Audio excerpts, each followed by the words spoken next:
Hi friends, నేను మీ సునీత. నేటి కథలో భాగంగా ఈ రోజున మనకి సంబంధం లేకపోయినా కొన్ని పనులు మనం దూరతాం. ఆ దూరడం వల్ల ఎంత నష్టం జరిగిద్దంటే ఈ జీవితాన్నే నష్టపోవడం జరుగుతుంది. దానికి సంబంధించిన ఒక కథని మీ ముందుకు తీసుకొచ్చాను. ఇలాంటి మరిన్ని మంచి మంచి కథలను మీరు చూడాలి అంటే ముందుగా నా ఛానల్ని సబ్స్క్రైబ్ చేసుకోండి. నేను పెట్టే వీడియోని చివరి వరకు చూడండి, లైక్ చేయండి, కామెంట్ చేయండి, మీ ఫ్రెండ్స్ అందరికీ షేర్ చేయండి. ఓకే ఫ్రెండ్స్, ఇది వృత్తులు ఉన్న రోజులు అన్నమాట. వృత్తులు అంటే పనులు. కంసరి, కమ్మరి, కుమ్మరి, రజకులు, ఇలా అనేక కుల వృత్తులు చేసే రోజులు అన్నమాట అవి. కుల వృత్తులు అంటే ఈ రోజుల్లో వృత్తులు ఎవరైనా చేస్తున్నారు, కానీ ఆ రోజుల్లో కొంతమంది కుల వృత్తులు చేసేవాళ్ళు ఉన్నారు. అందులో చాకలి వాళ్ళు అనమాట. వీళ్ళు ఇంటింటికి తిరిగి మన యొక్క మాసిన బట్టలు అంటే ఇడిచిన బట్టలను వాళ్ళు తీసుకెళ్ళి మూటలుగా కాలువల దగ్గర, చెరువుల దగ్గర ఉతికి ఆరేసి తిరిగి ఆ బట్టల్ని మళ్ళీ ఇంటింటికి తిరిగి తీసుకొచ్చి ఇచ్చేవాళ్ళు అనమాట. అలాగా ఒక రజకుడి కథ అనమాట ఇది. ఒక చాకలి వాని కథ అనమాట. అతను ఒక కుక్కని, ఒక గాడిదని పెంచుతున్నాడు. ఈ గాడిద ఈ బట్టలన్నీ విప్పు మీద వేస్తే తీసుకెళ్ళడం, మళ్ళీ అలా తీసుకురావటం, అతని ప్రతి కష్టంలోనూ ఆ గాడిద బాగా తోడుగా ఉంటుంది. అలాగే గాడిదని కూడా అంతే జాగ్రత్తగా చూసేవాడు అతను. ఆ యజమాని అలా చూస్తున్నందుకు గాడిద కూడా ఎంతో మురిసిపోయేదనమాట. ఇక కుక్కకి పగలంతా ఏం పని ఉంటుంది? ఏ పని ఉండదు కదా. ఈ కుక్కని అంటే దీనికి ఏం పని లేదు అన్న ఉద్దేశంతో ఎప్పుడో ఎలా ఒక ముద్ద అలా పడేసేవాడు, కానీ గాడిదకి మాత్రం కడుపు నిండా అన్నం పెట్టేవాడు, చక్కగా చూసుకునేవాడు. ఇది కుక్కకి రాను రాను నచ్చలేదు. ఇదేంటి నా యజమాని గాడిదని గౌరవించినట్టుగా నన్ను గౌరవించట్లేదని ఎంతో బాధపడేది ఆ గాడిద దగ్గర. నేనంటే ఇంత మూటలు మోస్తున్నాను కాబట్టి నన్ను జాగ్రత్తగా చూసుకుంటాడు, నీకేం పని పాట ఉందని చెప్పేసి గాడిద కూడా కుక్కని చాలా చులకనగా మాట్లాడేది. ఈ కుక్క మదన పడుతూ ఉందనమాట. ఇదేంటి ఇలా ఆలోచిస్తున్నారు వీళ్ళు? ఇప్పుడు నేను పగలు నాకేం పని లేదు, కానీ వీళ్ళు ఇంత కష్టం చేసి హాయిగా పడుకుంటే రాత్రి ఇంటిని కాపలా కాసేది ఎవరు? రాత్రంతా మెలకుగుండి ఎంత చక్కగా నేను కాపలా కాస్తున్నానంటే ధైర్యంగా వాళ్ళని పడుకుంటున్నారు కదా, నేను కాపలా కాస్తేనే కదా అని కుక్క ఆలోచించింది. అది కూడా నిజమే.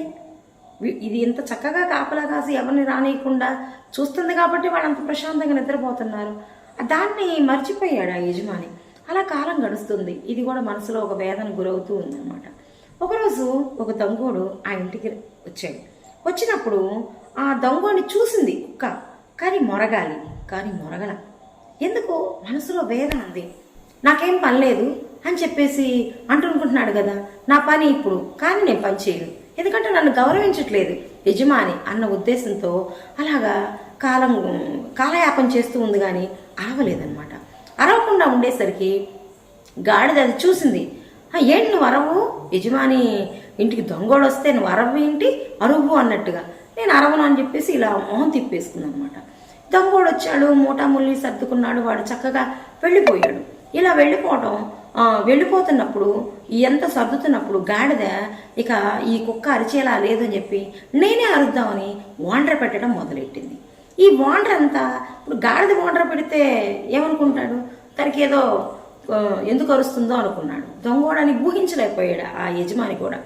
అందుకని ఆ యజమాని ఏం చేశాడు, దీనికి ఏం పని పాట లేదు, బాగా దీన్ని మేపుతున్నాను కదా, అందుకని ఇది ఇలా చేస్తుంది అని చెప్పేసి చిక్కగా అటు ఇటు తిరుగుతున్నాడు, కానీ అది ఊహించలేకపోయాడు. అలసిపోయాడు పాపం, పొద్దు నుంచి పనిచేసి అలసిపోయి ఉన్నాడు.